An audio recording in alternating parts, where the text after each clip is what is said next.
ನಿವೃತ್ತಿಯಾದ ಯೋಧನಿಗೆ ಗ್ರಾಮಸ್ಥರು ಅದ್ದೂರಿಯಾಗಿ ಸ್ವಾಗತಿಸಿದ್ದಾರೆ. ಸೇನೆಯಲ್ಲಿ 22 ವರ್ಷ ಸೇವೆಯನ್ನ ಸಲ್ಲಿಸಿ ನಿವೃತ್ತಿಯಾದ ಲಕ್ಷ್ಮಣ್ ಸೋಮಪ್ಪ ರಾಠೋಡ್ರನ್ನ ಗದಗ ಜಿಲ್ಲೆಯ ಮುರುಡಿ ತಾಂಡಾದಲ್ಲಿ ಅದ್ದೂರಿಯಾಗಿ ಬರಮಾಡಿಕೊಳ್ಳಲಾಯಿತು. ತೆರೆದ ವಾಹನದಲ್ಲಿ ಯುವಕರು ಡಿಜೆಯನ್ನ ಹಾಕಿ ಡ್ಯಾನ್ಸ್ ಮಾಡ್ತಾ ಕುಣಿದು ಕುಪ್ಪಳಿಸಿದ್ರು. ಭಾರತ್ ಮಾತಾ ಕಿ ಜೈ ಅಂತ ಘೋಷಣೆಯನ್ನ ಕೂಗಿ ಸಂತಸಪಟ್ಟರು.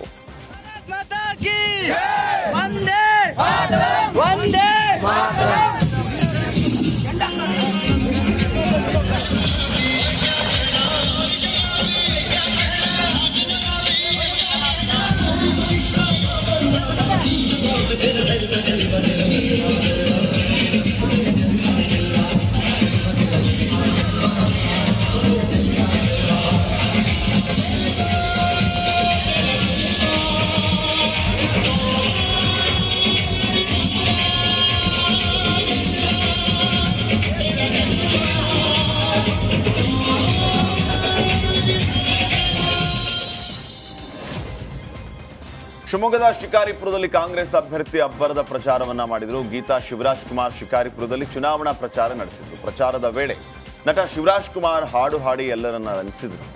ಕಾಗಿನಳ್ಳಿ ಗ್ರಾಮದ ಅಭಿಮಾನಿಗಳು ಶಿವಣ್ಣನಿಗೆ ಕಂಬಳಿ ಹೊದಿಸಿ ಕುರಿಮರಿಯನ್ನ ನೀಡಿ ಗೌರವಿಸಿದರು.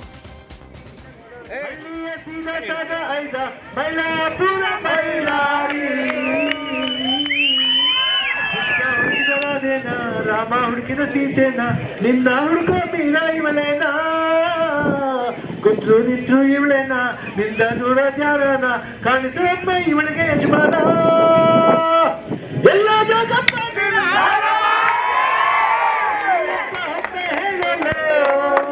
ಎಲ್ಲ ಜೋಗಪ್ಪ ನಿಂತ ಎಲ್ಲ ಜೋಗಪ್ಪ ನಿಂತ ಅರಮಾನೆ ಎಲ್ಲ ಜೋಗಪ್ಪ ನಿಂತಳು ಮಾನೆ ಎಲ್ಲುತ್ತಾರೆ ನನ್ನ ಅರಮಾನೆ ಯಾಕಿಂದೆ ಹುಡುಕುತ್ತಿ ಸುಮ್ಮನಿ ಎದಿಸ್ಯ ಅಂಗವಸಿ ಎದಿಸ್ಯ ಅಂಗವಸಿ. ಕೋಲಾರದಲ್ಲಿ ಬಿಜೆಪಿ ಮುಖಂಡರ ಅಸಮಾಧಾನ ಸ್ಫೋಟಗೊಂಡಿದೆ. ಸಂಸದ ಮುನಿಸ್ವಾಮಿ ಹಾಗೂ ಮಾಜಿ ಶಾಸಕ ವೆಂಕಟ ಮುನಿಯಪ್ಪ ಬೆಂಬಲಿಗರ ನಡುವೆ ಮಾತಿನ ಚಕಮಕಿ ನಡೆದಿದೆ. ಎಸ್ಸಿ ಸಮುದಾಯದ ಸಭೆಗೆ ಕರೆಯಲಿಲ್ಲ ಅಂತ ಜಿಲ್ಲಾ ಬಿಜೆಪಿ ಪ್ರಧಾನ ಕಾರ್ಯದರ್ಶಿ ಮಹೇಶ್ ಅಸಮಾಧಾನವನ್ನ ವ್ಯಕ್ತಪಡಿಸಿದ್ದಾರೆ. ಈ ವೇಳೆ ಸಂಸದ ಮುನಿಸ್ವಾಮಿ ಬೆಂಬಲಿಗ ಹಾಗೂ ಎಸ್ಸಿ ಮೋರ್ಚಾ ರಾಜ್ಯ ಕಾರ್ಯದರ್ಶಿ ಹನುಮಂತಪ್ಪ ನಡುವೆ ಮಾತಿನ ಚಕಮಕಿ ನಡೆಯಿತು. ನಾನು ಜಿಲ್ಲಾ ಪಂಚಾಯತ್ ಮೆಂಬರ್ ಆಗಿದ್ದೀನಿ, ಜಿಲ್ಲೆಯ ಪ್ರಧಾನ ಕಾರ್ಯದರ್ಶಿಯಾಗಿ ಕೆಲಸ ಮಾಡ್ತಾಯಿದ್ದೀನಿ. ನಮ್ಗೆ ಯಾಕಪ್ಪ ಕರೆದಿಲ್ಲ ಈ ಕಾರ್ಯಕ್ರಮಕ್ಕೆ? ಪಾಪ ಯಾರೋ ಅಭ್ಯರ್ಥಿ ಮಲ್ಲೇಶ್ವರ ಸ್ವಲ್ಪ ಹಿಂದೆ ರೋಡ್ ಬ್ಲಾಕ್ ಆಗುತ್ತೆ.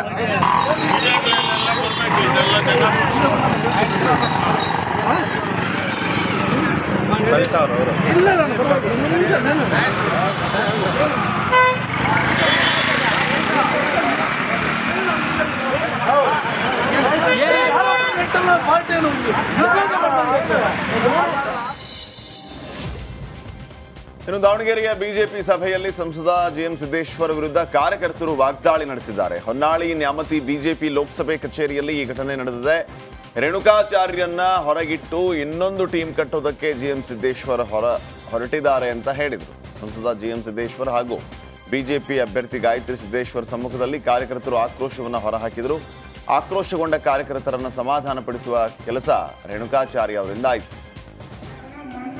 ನಮ್ಮ ಬಗ್ಗೆ ಅದ್ಭುತ ಮಾತಾಡಿದ್ರು ಕಾಣ್ತವ್ರು, ಅವ್ರು ಸುದ್ದಿ ಬಿಡ್ರಿ, ಕಳ್ಳು ಸುಳ್ಳವರು ಯಾವ ರೀತಿ ಸುಳ್ಳು ಇದ್ರು ತಾರತಮ್ಯ ಮಾಡಿ ಎಲ್ಲ ಬಂದಿದೆ. ಯಾವ ನಮ್ಮ ಅರಿಶನ್ ಮಾಡಿದ್ರು ಅವರು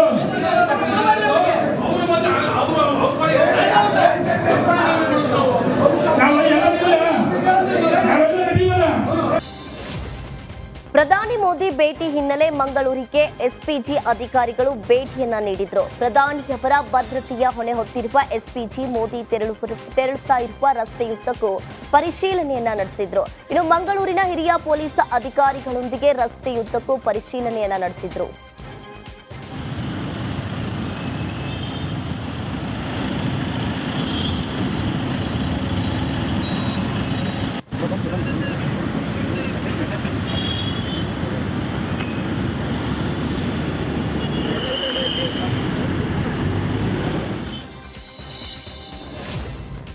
ರಾಜ್ಯದಲ್ಲಿ ಕಾಲರಾ ಪ್ರಕರಣಗಳು ದಿನದಿಂದ ದಿನಕ್ಕೆ ಏರಿಕೆ ಆಗ್ತಾ ಇದೆ. ಸದ್ಯ ಕಾಲರಾ ಕೇಸ್ಗಳ ಸಂಖ್ಯೆ 23ಕ್ಕೆ ಏರಿಕೆ ಆಗಿದೆ. ಮೈಸೂರಲ್ಲಿ ಒಂದು ಹೊಸ ಕಾಲರಾ ಪ್ರಕರಣ ಪತ್ತೆಯಾಗಿದೆ. ಜನರು ಸ್ವಚ್ಛತೆಯನ್ನ ಕಾಪಾಡುವಂತೆ ಆರೋಗ್ಯ ಇಲಾಖೆ ಮನವಿಯನ್ನ ಮಾಡಿದೆ. ಧಾರವಾಡ ಕ್ಷೇತ್ರದಿಂದ ಪಕ್ಷೇತರ ಅಭ್ಯರ್ಥಿಯಾಗಿ ಸ್ಪರ್ಧೆಗಿಳಿದ ದಿಂಗಾಲೇಶ್ವರ ಸ್ವಾಮೀಜಿ ಮೊಟ್ಟ ಮೊದಲ ಬಾರಿಗೆ ಹುಬ್ಬಳ್ಳಿಯಲ್ಲಿ ಶಕ್ತಿ ಪ್ರದರ್ಶನವನ್ನ ಮಾಡಿದ್ರು. ಪಕ್ಷೇತರ ಘೋಷಣೆಯ ನಂತರ ಹುಬ್ಬಳ್ಳಿಗೆ ಆಗಮಿಸಿದ ಸ್ವಾಮೀಜಿಗಳಿಗೆ ಮೆರವಣಿಗೆಯ ಮೂಲಕ ಭವ್ಯ ಸ್ವಾಗತವನ್ನ ಕೋರಲಾಯಿತು. ಇನ್ನು ತೆರೆದ ವಾಹನದಲ್ಲಿ ನೆಹರು ಮೈದಾನದಿಂದ 3000 ಮಟ್ಟದವರೆಗೂ ಬೃಹತ್ ಮೆರವಣಿಗೆಯನ್ನ ಮಾಡಲಾಯಿತು.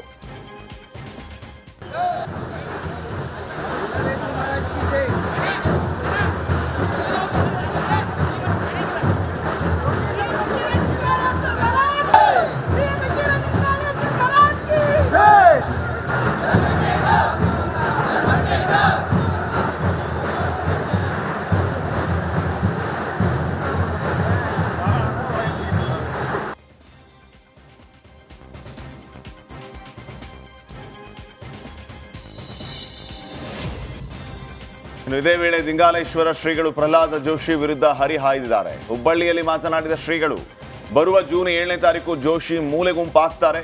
ಜೋಶಿ ಬಿಜೆಪಿ ಅಧ್ಯಕ್ಷ ಆಗಿದ್ದಾಗ ಪಕ್ಷವನ್ನ ಸರ್ವನಾಶ ಮಾಡಿದ್ರು. ಧಾರವಾಡ ಜಿಲ್ಲೆಯನ್ನ ಸರ್ವನಾಶ ಮಾಡಿದ್ದಾರೆ.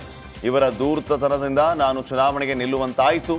ಹಿಂದುತ್ವದ ಹೆಸರಲ್ಲಿ ಎಲ್ಲರನ್ನ ಹಿಂದಿಕ್ಕುವ ಕೆಲಸವನ್ನ ಜೋಶಿ ಮಾಡಿದ್ದಾರೆ. ಅಧಿಕಾರ ಕೊಟ್ಟ ಪರಿಣಾಮ ಎಲ್ಲರನ್ನ ನಾಶ ಮಾಡೋ ಕೆಲಸ ಮಾಡಿದ್ದಾರೆ ಅಂತ ಕಿಡಿಕಾರಿದ್ರು. 20 ವರ್ಷ ಅವಕಾಶ ಕೊಟ್ಟರು ಕೂಡ ಅವರ ಕಡೆಗೆ ಹೊಳ್ಳಿ ನೋಡದೇ ಇರತಕ್ಕಂತಹ ಈ ವ್ಯಕ್ತಿಗೆ ಬಹುಶಃ ಕಾಲ ಸನ್ನಿಹಿತವಾಗಿದೆ. ಈಗಾಗಲೇ ಜನರ ಮನಸ್ಸಿನಿಂದ ದೂರ ಆಗ್ತಾರೆ. ಬರುವ 7ನೇ ತಾರೀಕಿಗಂತೂ ಅವರು ಪೂರ್ತಿ ಮೂಲಿಗುಂಪಾಗ್ತಾರೆ ಅಂತಕ್ಕಂತಹದ್ರೊಳಗೆ ಎರಡು ಮಾತೇ ಇಲ್ಲ ಅಂತಕ್ಕಂತಹದ್ದನ್ನ ಈ ಸಂದರ್ಭದಲ್ಲಿ ನಿಮ್ಮೆಲ್ಲರ ಗಮನಕ್ಕೆ ನಾವು ತರಲಿಕ್ಕೆ ಇಚ್ಛಾ ಪಡ್ತೇವೆ ಅಂತಕ್ಕಂತಹದ್ದು. ಒಟ್ಟಾರೆ ತಾವೆಲ್ಲ ಸನ್ನದ್ಧರಾಗಬೇಕು. ಪ್ರತಿ ಒಂದು ಊರಿನಲ್ಲಿ ಇದು ಸ್ವಾಭಿಮಾನದ ಚುನಾವಣೆನೇ ಹೊರತಾಗಿ ಯಾವುದೇ ಪಕ್ಷದ ಚುನಾವಣೆ ಅಲ್ಲ ಅಂತಕ್ಕಂತಹದ್ದನ್ನು ತಮ್ಮ ಗಮನಕ್ಕೆ ನಾವು ತರಲಿಕ್ಕೆ ಇಚ್ಛಾ ಪಡ್ತೇವೆ. ನಾವು ಮೊನ್ನೆ ಬೆಂಗಳೂರಿನಲ್ಲಿ ಒಂದು ಮಾತನ್ನ ಹೇಳಿದ್ವಿ. ಏನದು ಅಂತಂದ್ರೆ, ಮತದಾರನಿಗೆ ಪಕ್ಷಗಳು ಅನಿವಾರ್ಯ ಅಲ್ಲ, ಹೈಕಮಾಂಡ್ ಅನಿವಾರ್ಯ ಅಲ್ಲ. ಮತದಾರನಿಗೆ ಹೈಕಮಾಂಡು ಅನಿವಾರ್ಯ ಅಲ್ಲ, ಪಕ್ಷಗಳು ಅನಿವಾರ್ಯ ಅಲ್ಲ. ಆದ್ರೂ ಒಂದು ಚೆನ್ನಾಗಿ ನೆನಪಿನಾಗ ಇಟ್ಕೋಬೇಕು, ಹೈಕಮಾಂಡ್ಗಾಗಲಿ ಪಕ್ಷಗಳಿಗಾಗಲಿ ಮತದಾರ ಅನಿವಾರ್ಯ ಆಗ್ತಾನೆ ಹೊರತಾಗಿ ಬಹುಶಃ ಅವ್ರು ಇವರಿಗೆ ಅನಿವಾರ್ಯ ಆಗೋದಿಲ್ಲ ಅಂತಕ್ಕಂತಹದ್ದನ್ನ ಧಾರವಾಡದ ಜನತೆ ತೋರಿಸುವ ತೀರ್ಮಾನವನ್ನ ಮಾಡಿದ್ದ. ಧಾರವಾಡದ ಜನತೆ 20 ವರ್ಷ ಅವಕಾಶ ಕೊಟ್ಟರು ಕೂಡ. ಬೆಂಗಳೂರಿನಲ್ಲಿ ಶಾಸಕ ವಿನಯ್ ಕುಲಕರ್ಣಿ ಪುತ್ರನ ಬೈಕ್ ಅಪಘಾತಕ್ಕೀಡಾಗಿದೆ. ಬೆಳ್ಳಂದೂರಿನ ಔಟರ್ ರಿಂಗ್ ರಸ್ತೆಯಲ್ಲಿ ಈ ಘಟನೆ ನಡೆದಿದೆ. ಬೆಳಿಗ್ಗೆ 5 ಗಂಟೆಗೆ ವಿನಯ್ ಕುಲಕರ್ಣಿ ಪುತ್ರ ಬೈಕ್ನಲ್ಲಿ ತೆರಳುತ್ತಾ ಇದ್ರು. ಮಾರ್ಗ ಮಧ್ಯೆ ನಿಯಂತ್ರಣ ಹೇಮಂತ್ ತಪ್ಪಿ ಉರುಳಿ ಬಿದ್ದಿದ್ದಾನೆ. ಹೇಮಂತ್ ಕಾಲಿಗೆ ಗಾಯವಾಗಿದ್ದು ಖಾಸಗಿ ಆಸ್ಪತ್ರೆಯಲ್ಲಿ ಚಿಕಿತ್ಸೆಯನ್ನು ನೀಡಲಾಗ್ತಾ ಇದೆ.